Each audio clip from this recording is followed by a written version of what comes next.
Hey, this is John from Alloy 211, and today's video is about the G26, the Glock 26 9mm semi-automatic handgun, and it's kind of specifically about this Glock 26, which there's really nothing special about it except it's my daily carry gun, and has been for about 15 years, and for the first 10 years of that, I was adamantly against Glocks, which is kind of perplexing given that this is a Glock.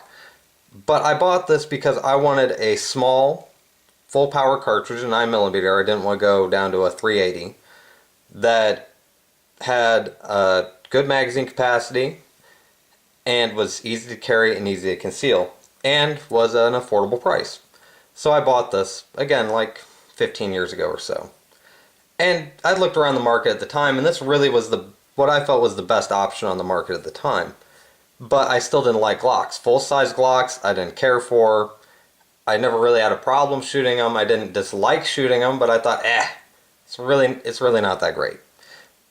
And like I said, that carried on for about 10 years of owning this. And then finally one day I had to say to myself, well, you're being ridiculous. You know, at that point I had fired thousands of rounds through this gun in practice, target shooting. And reliability, I would say, was in the high 90th percentile with it. And really, reliability issues all stem to magazines, which I'll talk about here in a little bit. And other than that, the only real con I can say about this firearm, I mean, some people would say it's a little wide. We'll get to that here in a minute. But the only real con I can say is that it came with plastic sights. And I carried it for about a year or so, and then one day I took it out and the front sight was gone. And so I was pretty disappointed with that, because it kind of renders a firearm useless when the front sight comes off. I mean, you can still point shoot it, yes, but if you need to make a distance shot or you want to make a distance shot, you can't do it. I mean, you need that front sight. It's important. I mean, if I were to choose which sight I would want to lose, it would be probably the back sight opposed to the front sight. Because you can use a front sight somewhat like a bead on a shotgun. But, I mean, it took me a long time to come to grips with the fact, Glocks aren't bad guns. They're actually pretty good. And especially the Glock 26 in particular. Now, other people have different problems, I guess, with the Glock, or feel that there are cons to it. I know my brother, who works in law enforcement, has a little issue with the whole takedown procedure, the fact they have to pull the trigger in order to decock it. And you have to do that before you take it apart. And apparently a fair amount of people end up shooting themselves about, I think he said about right here in the arm or so, because, they don't do the safety checks that you're supposed to do with any firearm when you're handling it to make sure it is not loaded.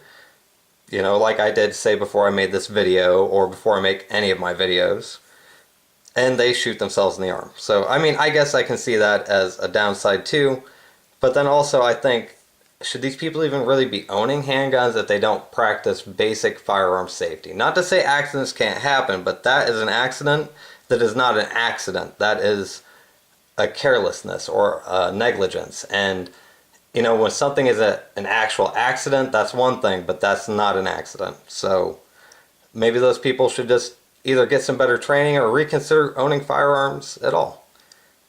But anyway, back to the Glock 26. Also, I will point out here, for some reason the finish has worn away here, and I have no idea as to why that is. It's not on my body side, so it's never been up against my skin, and I'm perplexed by it. I don't know what would cause that, but it's lost the finish, but it still functions and it's still fine. I mean, that's not gonna make it stop functioning. Anyway, let's talk a little about its history, I guess. It was originally released in 1994. It's a scaling down of their bigger Glock 19 and Glock 17 line, but there's definitely been things done to it in order to mitigate that much smaller size with firing the same powerful cartridge, such as it has a double recoil spring, which I will show you when I take it apart here in a minute. And just you know, I'm sure that they put a lot of thought into designing this to make sure it could handle the same power cartridge when you have a much lighter slide, because you have to remember that part of what keeps not the slide locked, but part of what keeps the slide from accelerating faster is the weight of the slide. So if you have a lighter slide and you're firing the same bullet, the slide will theoretically accelerate faster. So you want to mitigate that, or else it's going to wear the gun out. I mean, it may not even work properly, but even if it works properly, if that slide is moving, you know, too fast over a long period of time, it's going to wear the gun out faster than if the slide is being more controlled in its movement. Anyway, let's go ahead and take it apart. I'll talk about the magazines here for a second. This is a Glock 33 round magazine. They're pretty cheap. I believe they're originally for the G18, the full auto Glock. It works in this handgun, but I'll tell you, one of my problems with reliability with this gun was actually because of the magazine, this magazine. And that's because with such a short grip, the magazine wants to rock, and it moves about a 1/16 of an inch forward or back. And I'll try to get this on camera to see if you can, well, I don't know if you'll be able to see that very well or not. Maybe there. Not really. You know what? After I take the slide off, I think I'll be able to show it to you better. Anyway, like I was saying, it rocks back and forth, and what it does is it changes the angle at which the tip of the bullet's sitting in relation to the feed ramp. And if it tilts back, instead of the bullet being nosed up, such as that, it's more like that into the feed ramp. And that's the only time I've really had problems with this. I did have an older 17 round magazine that the spring was getting weak, and I had some issues with that. But other than that, I can't say I've ever had this gun malfunction on me, and it's been a result of magazines. And it's even more, I don't want to say remarkable to think about, because it's my bad when I took the slide apart once. I had accidentally put the extractor spring in backwards, so the extractor wasn't working. And I didn't realize this, even though I shot a couple hundred rounds through the gun, until I was chambering some reloads, and they were not bullets, they were some test ones I was doing to make sure that they chambered the way I wanted them to. And I went to extract it out, and the extractor didn't pull the case out. And that's when I realized I didn't have good pressure on the extractor, and it wasn't lipping over the cartridge. So I fired a couple hundred rounds with this without having an ejector, or an extractor. Had an ejector, didn't have an extractor. So that says something. I mean, a lot of semi-automatic handguns will do that, so I guess I shouldn't harp on it too much. But it will accept any 9mm Glock double stack magazine, as far as I know. I don't have a 19 magazine. I never really saw the point in getting them when I can put a 17 round magazine in it. The 17 round mags, even though they wobble too, it must not affect it as much, because I've never really had a problem with these. And then you have 10 and 12 rounds that are like this. This is a 10 rounder, and it's got a pierce grip on it. This is the magazine I carry in it when I'm carrying it. But in my, you know, pocket or something, I can put one 17 round magazine, and that gives me 27 rounds right there. And that's all I have to carry. And that's really any sort of self-defense situation you're going to encounter. My God, I would hope that it was solved within this magazine, not needing more than this and that, and definitely, hopefully, not needing this. But let's go ahead and take it apart. We'll make sure it's empty again, and it is dirty. And that's something else I'll say about this gun. I don't clean it very often, and I don't want to say I do that on purpose. In order to take it apart, let me go over that really quickly. You just pull the slide back partially, which this is kind of hard to do on camera, like that. And then you grab these two little textured, this little switch, I guess is a good way to put it. And there's one on each side there, and there. And then pull that down, pull the slide back slightly. This is not, oh look, see there? And you have to pull the trigger to decock it. Anyway, then you pull the slide back just about 1/8 of an inch or so. Then you pull down on the two handles there, and it drops that block. See if you can move the light. Drops this block. When I do one side, you can actually kind of see it better. But drops this block down, which engages with the surface right here, there.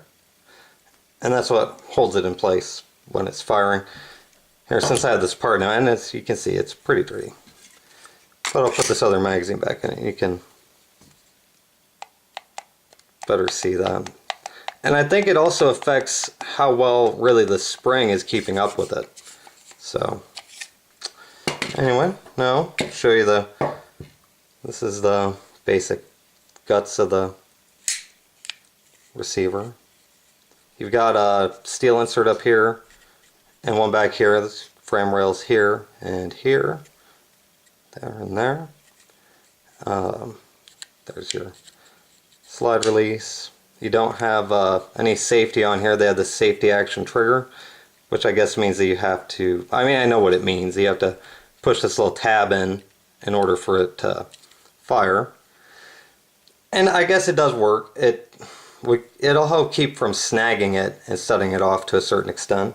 Go ahead and pull this slide apart. This is a double recoil spring. It's really a very strong spring given how short it is. And it needs to be because the gun, like I said, is shooting a full powered 9mm cartridge. This is the barrel. As you can see, it's pretty dirty. I guess I could have cleaned it before I made the video, but I thought, might as well just show it the way it is. And your basic slide.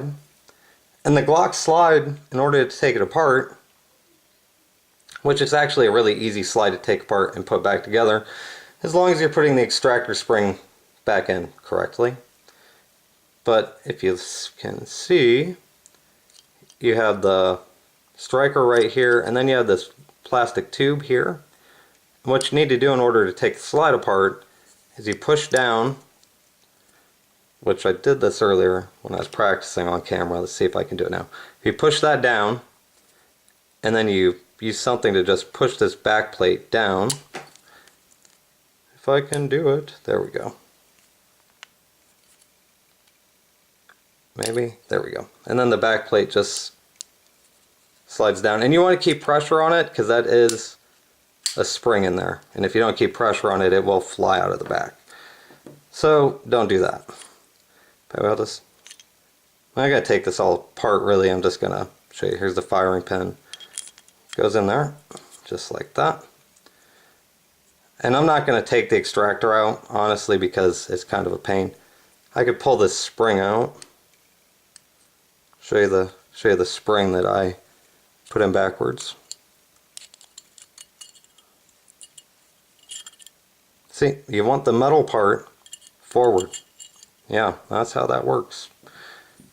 Which I should have known beforehand, but you know, sometimes you do silly things. And then in order to put it back together, you just get your backing plate there, push that down in, and then I like to use a punch to push this down because it's easier. Push that down in. There you go. It's back together. That's simple. Definitely not all sliders are that simple to take apart. Oh, and after losing my front sight, I put a pair of Trijicon, or a set of Trijicon night sights on it, which these are honestly really impressive. Actually gonna shut off the lights here, see if we can see them on camera.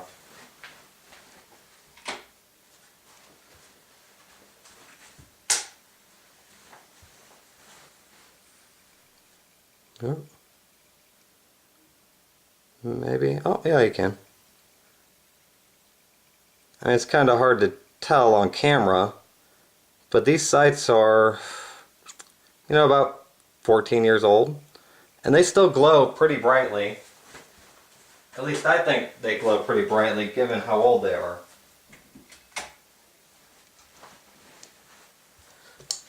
And let's go ahead and put it back together. This will just be a second. Oh, and you have to get a sight pusher. I would not recommend trying to change these sights with a hammer and a punch. You just go ahead and bite the bullet, buy a sight pusher. Anybody else you know at the Glock will want to borrow it. So, and the front sight is just got a bolt goes down in there. Let's see if we can see that. There you go. See it down there.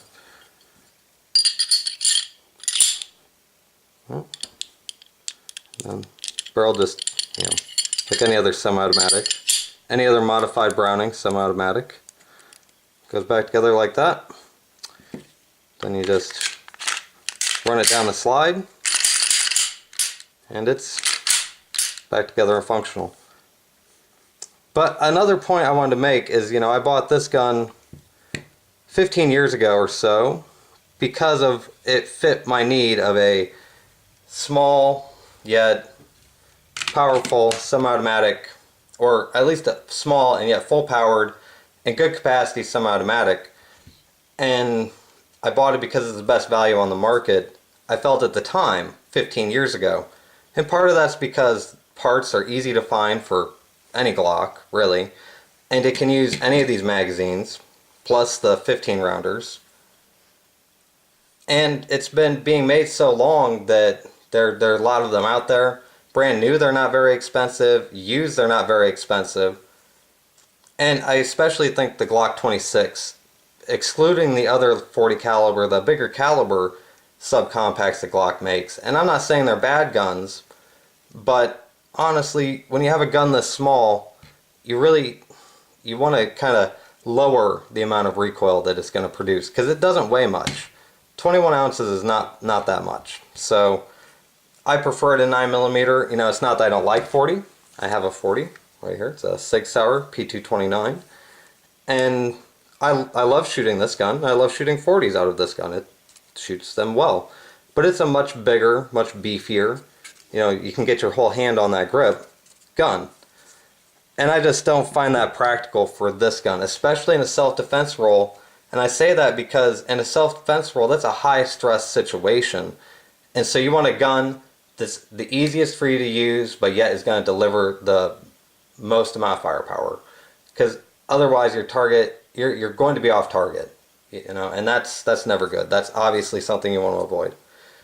But I still today feel that this is the best option on the market for the reasons I just said. You know, it's got tons of aftermarket support, tons of factory support, and tons of magazines.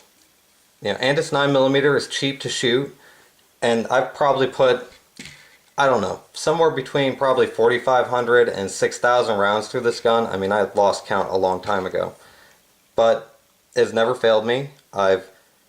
Don't think I've had to change any parts other than the sights. Like I said, the sights, that's a big problem, because, you know, you have a sight come off, you're kind of screwed. But like I said, other than that, it's been a great gun, and I would recommend it to anybody in the market for a concealed carry gun. It'll last you forever, and it's cheap to shoot, which is really important too, because, you know, whatever gun you're going to carry, you really should shoot it a lot. And I say that so that not only does accuracy seem to come naturally from it, but then also just handling it. You'll be a lot more comfortable handling it, and it'll make anything that you have to do, again, in a self-defense situation, a lot more second nature. You know, rather than say you shoot a gun like this on the range all week, or not all week, because you're not going to shoot on the range all week, but you shoot this gun at the range all the time, and then your concealed carry you don't ever shoot, or you only shoot every once in a while. Well, you're not going to be as proficient with this thing as you are with the gun you shoot all the time at the range. So anyway, that's me preaching, I guess, a little bit, but thanks for watching the video. I hope you found it somewhat informative, interesting, and, you know, if you're in the market for buying a subcompact 9mm handgun, I think the Glock 26 is still highly recommended. So if you like the video, go ahead and give me a thumbs up. If you maybe would be interested in some of the other videos I make, go ahead and subscribe. Thanks. Have a good day.